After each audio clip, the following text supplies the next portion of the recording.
Usajili mliofanya leo mnaona mtashinda? Maana majenzi na leo wamejipanga. Yaani sisi kwanza tunaanza historia. Tumewafunga mara 2 mfululizo. Na leo ni mara ya 3 mfululizo.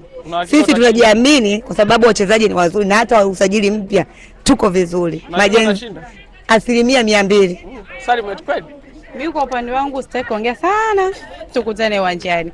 Kama waliweza kutufunga mara 2 mfululizo, leo ndo ya mwisho. Basi leo yani ndo mwisho wao.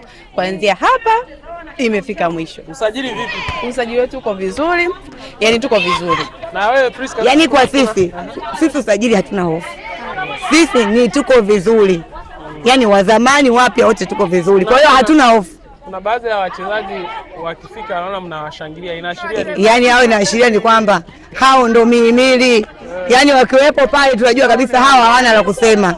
Ndio maana tunawafurahia ili tuendeleze ushindani. Mchezaji gani unategemea atafanya mazuri leo? Priska kwa upande wako, kwa mashangazi? Kwa mashangazi, mashuta wote wazuri. Mashuta wetu wote leo wamekuja.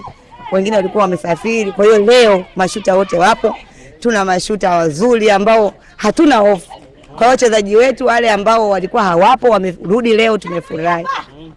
Salima, kwenu mchezaji gani leo ni hatari kabisa? Kwetu nianze kwanza na mimi mwenyewe. Na mimi leo kuna mazuri mengi kutoka kwangu.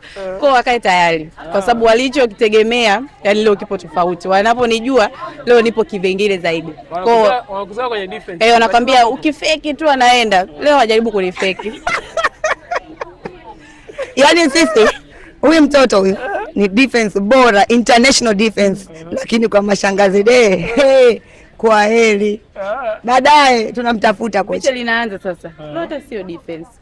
Leo ucheze defense. Basi wameisha. Nani anacheza defense kweli? Utakutana nacho. Basi wameisha. Yani wameisha. Unajua baada ya mchezo. Sawa. Unaona mpaka hapo. Hapo ni kwangu. Sasa mimi naambia leo sipo. Kaa kideoni. Na vingine a few moments later. Mama. Hey. Tu akalia baadaye.